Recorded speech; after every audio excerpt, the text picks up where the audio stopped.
Why do most people fail in high ticket sales?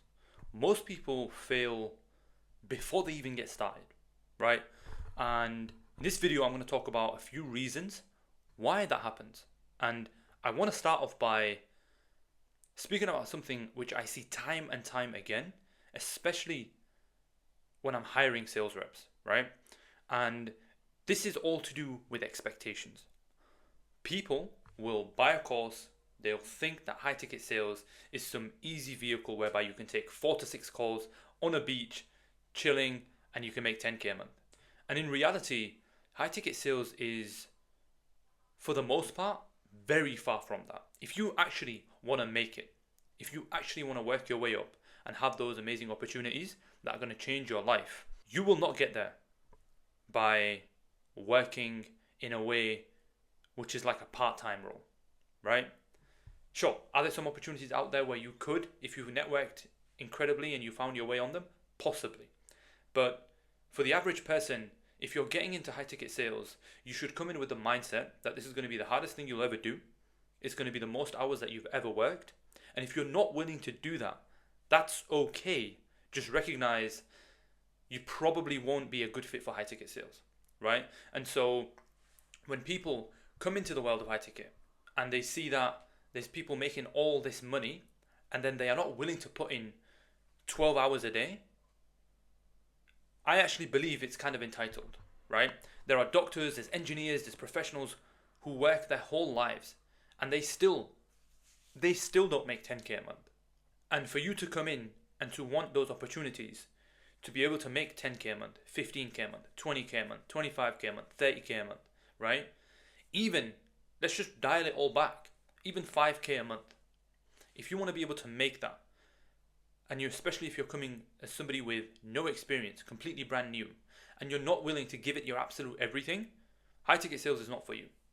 Because the reality is there are some players in the game who will work you, they'll out-compete you, and they will get those opportunities. And when I'm hiring reps, and I don't see that kind of attitude very early on, I usually let people go very, very quickly because I know this is not going to be a fit. It's not going to make sense for me and having them as part of my team. And I know that they won't do well in high ticket and it makes sense for them to do something else. So the first reason why I feel like most people never actually make it in high ticket sales, never actually succeed, is because their expectations are far from what reality actually is in high ticket sales. And this ties into my second point, which is 80% of the results that a sales rep produces is actually what they do off the call rather than what they do on the call, right? And so what does this actually mean? Well, this means, how is your sleep? How is your diet? Are you working out, right? Do you have good relationships? What is your working environment like? These are all factors which are going to heavily dictate your performance. And I know it sounds like it really isn't that big of a deal. And this is where expectations come in. You expect that these things in your life won't have an impact on your success in high ticket sales. But in reality, time and time again, I see this pattern. The salespeople who have their lifestyle dialed in, they're often people who do better and perform better and are way more valuable to the team. And their results show that, right? And it's because sales is a sport. It's a performance-based sport. And so just like an athlete takes care of every little thing in his life surrounding the sport, sleep, diet, nutrition, relationships, mental health, physical health, whatever it may be, in the same way, a sales rep needs to see themselves exactly the same. Because sales is going to be way more taxing than your average 9 to 5 job. Right? It's not performance based. You can get by coasting. With sales, you can't get by coasting. You need to be performing constantly and consistently. And if you can't do that, you won't make money. And so one of the biggest levers that you can pull is fixing everything off the call. What are your relationships like? Right? If you are having a difficult time with family members, wife, whatever it may be, it is going to impact how well you can perform. right? Now, of course, certain things happen, you can't control that, and you still need to have the mental resilience to not let it affect you. But when we're talking about putting in support systems so that you can function at a high level and perform, you want to be able to make sure that you are nurturing and taking care of all of these things to the best of your ability, because if not controlled, they will have an impact on your performance, and anything that has an impact on your performance in sales essentially dictates how much money you make at the end of the month, right? So off the call stuff is super important to fix. Now, something which is actually quite personal to me and I found in my journey was this concept of burning the boats, right? And I'm really passionate about this because I think that it's not advice that will suit everybody, but I like to give the advice because it served me well, right? And if I didn't do this, I know I wouldn't have made it in high ticket. I had a 9 to 5 job, and then I was looking to get into high ticket sales. I bought a program. I was, showing up to the coaching calls. I was learning, but I never really truly committed. And I didn't commit because I didn't need to. I had a wage coming in, right, from my 9 to 5 job. Now, my goal was to leave that. My goal was I want to get out of this situation so that I can work online, get into high ticket sales. But my actions didn't reflect that because I was stuck to that job, and because of that, I wasn't putting in the inputs that I needed to get myself a role, to get into the world of high ticket. And so this all changed when I made the decision. I put my trust in Allah, I made a lot of dua, and I said, you know what, I'm going to leave my job, and that's going to kick me up the backside, and it's going to start an engine, which is going to be a stressful engine in my body, but it's going to make me take the necessary actions so that I can get a role. And so I want to be careful with how I give this advice because it may not work well for everybody.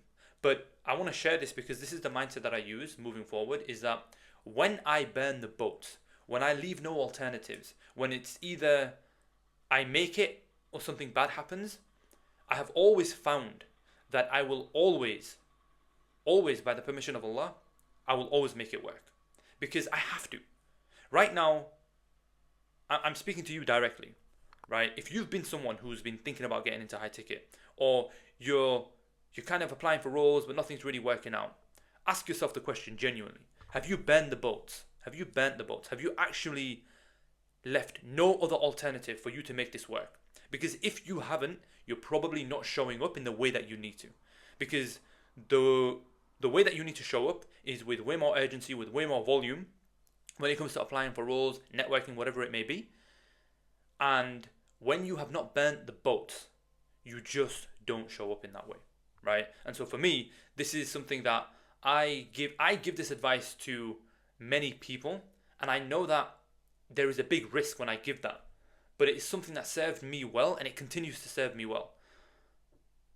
Burn the boats. Leave no other alternative, because when you do that, you will make it work by the permission of Allah. Put your trust in Allah, right? And then burn the boats, right? A final thing I want to speak about, and this is actually aimed at myself, right? In this game of sales, entrepreneurship, growth, working your way up, managing teams, all of this kind of stuff, what we sometimes forget is how important our relationship with Allah Azza wa Jal is, right?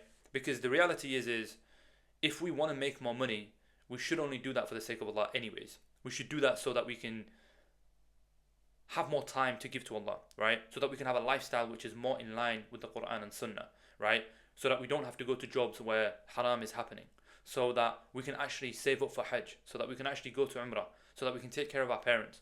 These are all things which please Allah in the first place. And so our intention should always be in alignment with that. Now, intentions aside, we need to look at how our actions are getting closer to Allah. Because if Allah blesses us with an opportunity and our actions are getting further away, then that's not a good sign, right? And this is a really, really stark reminder for myself, because I sometimes feel as if my focus isn't always where it should be. Because the focus should always be, how do I submit to Allah Azza wa Jal, and how do I follow the Quran and Sunnah and lead this life in a way which Allah is pleased with me, right? And so